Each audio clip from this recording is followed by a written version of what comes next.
Que a paz e a bênção divina acompanhem o dia de cada um que se junta a nós hoje para mais este mergulho profundo. Amém. É sempre muito bom estar aqui para mais essa análise. Com certeza. E olha, para quem nos ouve, tentem imaginar o seguinte. Imaginem receber em mãos o bilhete mais valioso do mundo. Tipo, aquele passe de ouro mesmo, né? Isso, um passe de ouro, com tudo pago, garantindo o resgate de uma situação terrível e te levando para um destino maravilhoso. A primeira reação, claro, é um alívio indescritível. Nossa, sem dúvida. É o fim de um pesadelo. Exato. Mas e se logo após o embarque ficasse claro que simplesmente segurar esse bilhete na mão, não garante que o navio não possa afundar, principalmente se ele foi guiado direto para o meio de uma tempestade. Aí a história muda de figura, não é? Muda completamente. E essa quebra de expectativa é o que vamos explorar hoje. O foco dessa nossa análise é o capítulo 9 de uma obra simplesmente formidável. O livro se chama Graça Transformadora e foi escrito pelo autor Tony Koch. Um livro excelente, por sinal. Demais, né? A premissa aqui vira muita coisa de cabeça para baixo. Principalmente a ideia de que a justificação, aquele momento exato de ser declarado salvo, é a linha de chegada. E sabe, essa é uma confusão muito comum hoje em dia. A gente tende a tratar o início do processo como se fosse o fim, o destino final. As pessoas querem o alívio, mas não a jornada. Exatamente. E para colocar isso em perspectiva logo de cara, tem um pensamento do teólogo Dietrich Bonhoeffer que, assim, define perfeitamente o campo de batalha dessa nossa discussão. O Bonhoeffer é sempre muito cirúrgico, né? Muito. Ele costumava dizer que o maior inimigo de uma vida espiritual genuína é a graça barata. Graça barata. Ele dizia que a verdadeira busca deveria ser pela graça preciosa.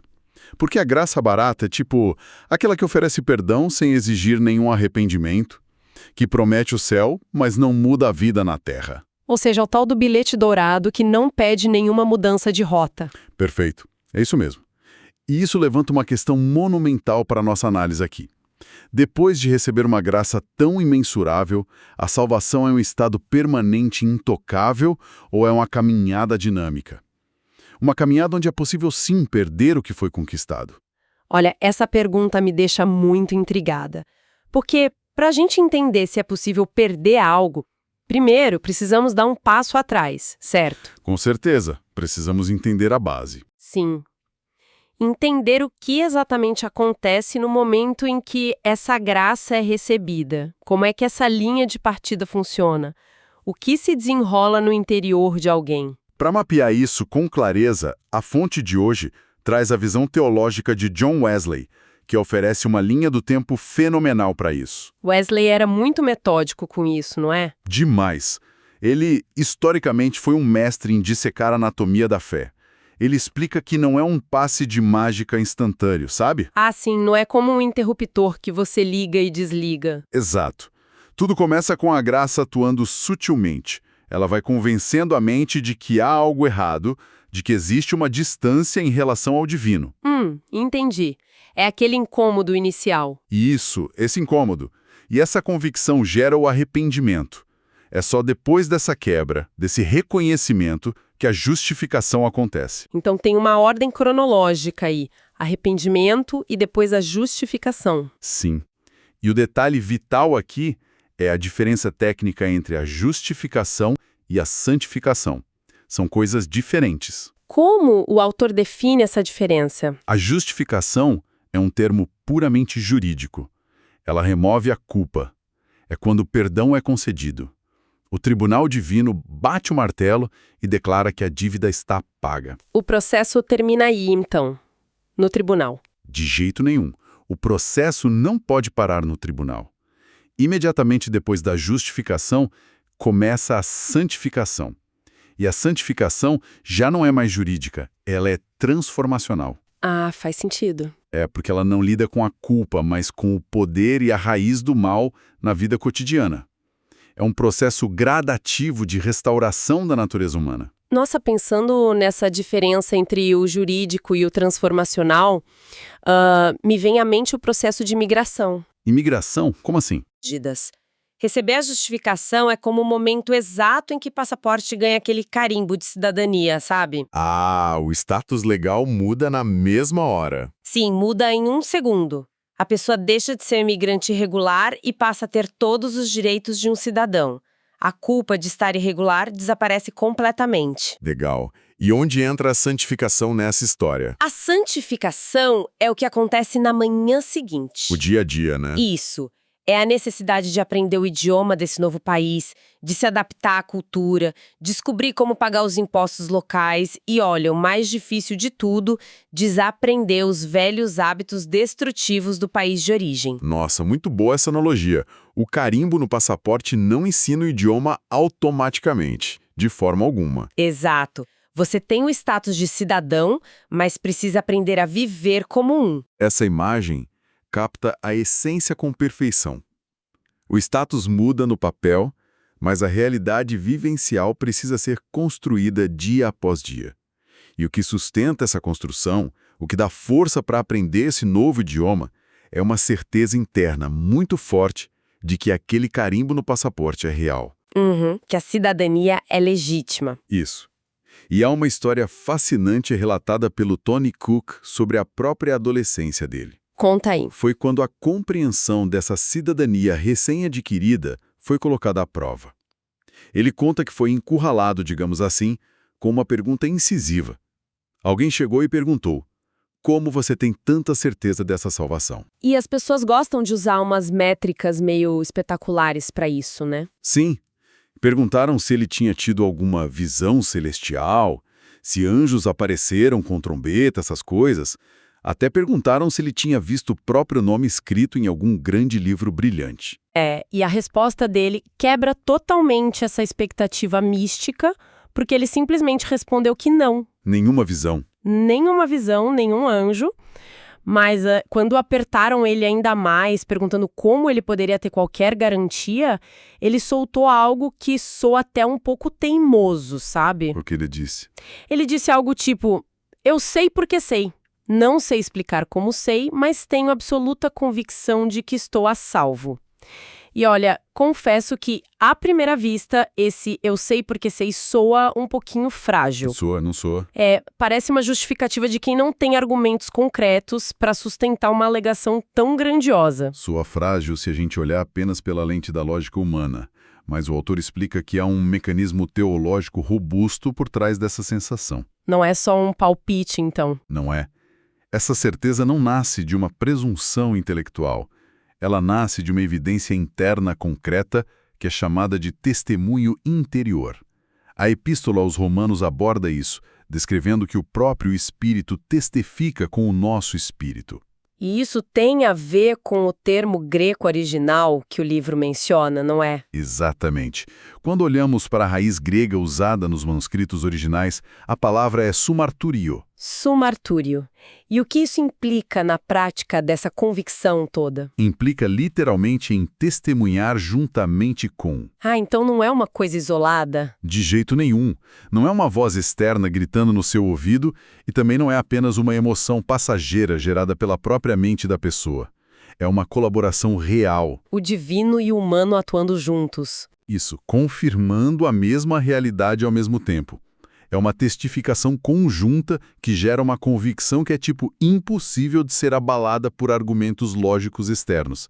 A Epístola aos Hebreus usa uma imagem lindíssima para descrever o resultado desse somatório. Qual imagem? Chama essa esperança de uma âncora da alma, firme e segura, e conectada diretamente à realidade celestial. Uma âncora da alma? Nossa, é uma imagem que traz uma sensação imensa de estabilidade. Muito forte, né? Muito.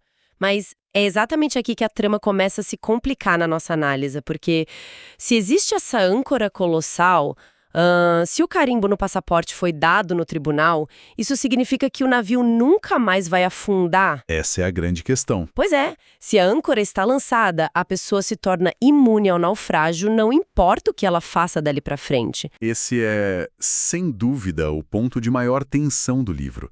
E a resposta histórica e teológica que o autor defende é um firme não. Não se torna imune. Não se torna imune. No entanto, existe um debate moderno muito polarizado sobre isso, sabe? Uma linha de pensamento contemporânea defende ferozmente a ideia de um estado inalterável. Estado inalterável.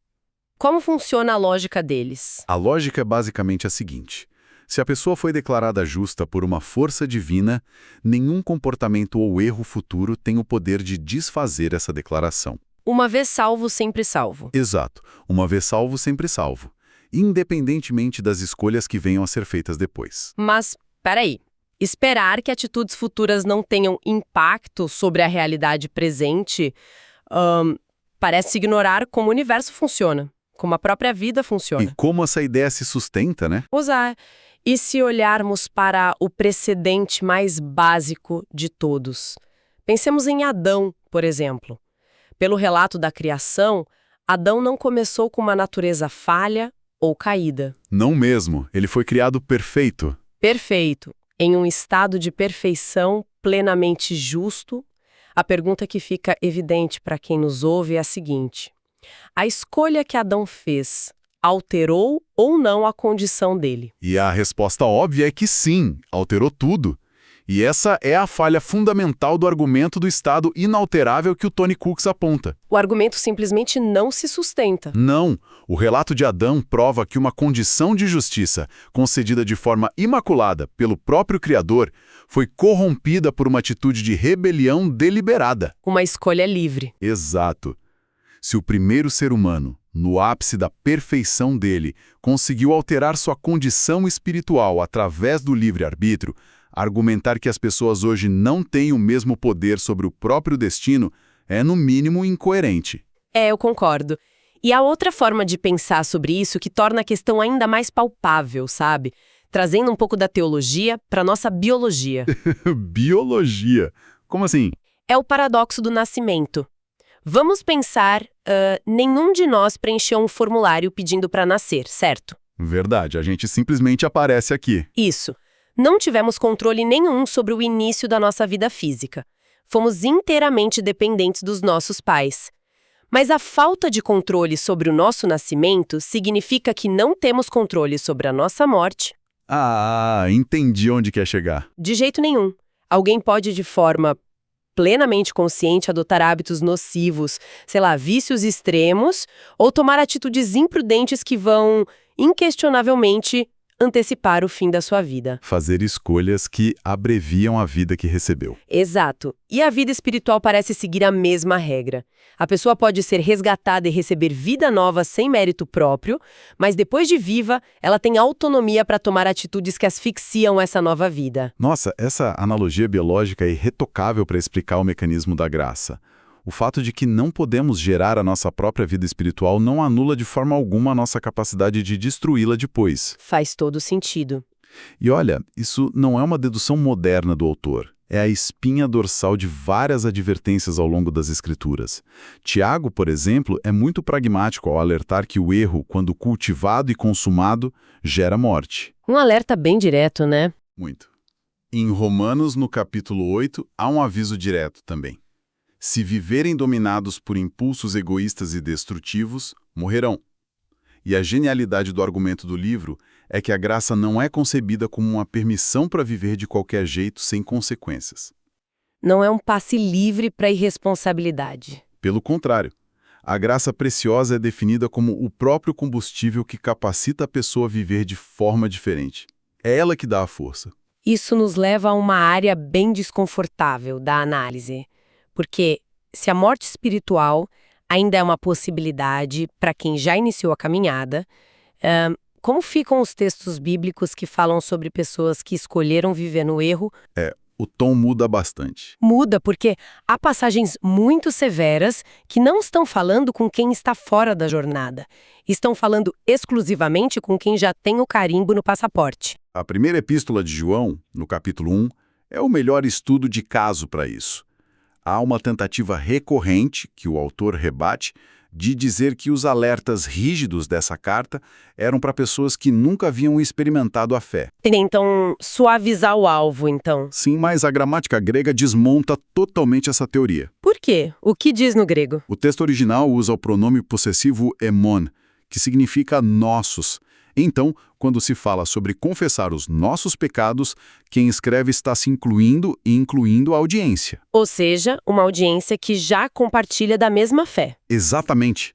Ele fala de dentro para dentro. E aqui entra aquele detalhe técnico sobre o perdão que o livro menciona e que muda o jogo, né?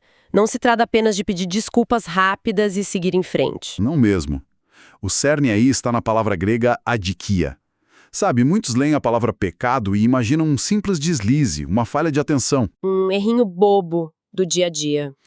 Mas a díquia descreve um estado de injustiça, uma violação profunda do padrão de retidão. É algo bem mais grave. Nossa. Quando alguém que foi justificado escolhe cultivar a díquia, a própria natureza justa que foi comunicada a ele no início começa a ser contaminada. Entendi. A sujeira começa a grudar. Isso. E é por isso que o texto não fala apenas da necessidade de perdão, que lida com o ato em si, mas ele exige a purificação. Porque a purificação lida com o interior, não é? Exato. Lida com a contaminação gerada no caráter. É um processo contínuo de limpeza profunda, não só de apagar um registro. Olha, confesso que isso começa a soar um pouco assustador para todos nós. Assustador. Sim, se precisamos de purificação constante, porque a díquia ameaça o nosso status, nós estamos caminhando sobre cascas de ovos o tempo todo? O medo de perder tudo a qualquer momento. Exato. Fica a impressão de que a qualquer momento, sei lá, por causa de um pensamento errado numa terça-feira à tarde, um pequeno momento de fraqueza, todo o contrato é rasgado e a salvação é revogada na hora. Isso geraria uma paranoia enorme, com certeza. Transformaria a jornada num estado de pânico constante. Como é que a gente não cai nesse desespero lendo essas advertências? A preocupação é muito válida. E o próprio material, o Tony Cook, faz questão de traçar uma linha divisória vital para evitar esse terrorismo psicológico. Ufa, ainda bem. Qual é essa linha? Os alertas mais aterrorizantes, como os de Hebreus 6 e 10, que falam sobre pessoas que experimentaram o poder celestial e depois voltaram as costas, eles usam uma palavra-chave fundamental. Qual? Deliberadamente. Deliberadamente. Sim, há um abismo de diferença entre a fragilidade humana e a rebelião calculada. A fragilidade, sabe, é aquilo que faz alguém tropeçar durante a caminhada. A gente cai. Todos nós escorregamos. Isso. Mas a rebelião deliberada é a escolha de permanecer no chão, de abraçar o erro conscientemente e recusar qualquer ajuda para levantar. Então, para ficar claro para quem nos ouve, a diferença não está na queda em si, mas na atitude que temos em relação a essa queda. Perfeitamente. Tropeçar e buscar a restauração é parte natural do processo de santificação, do aprendizado daquele novo idioma do país que falamos antes. Mas decidir que o chão de lama agora é o seu novo lar e rejeitar o arrependimento é o que aciona o alerta vermelho. É exatamente isso. O perdão e a graça estão abundantemente disponíveis para quem confessa e deseja voltar ao rumo.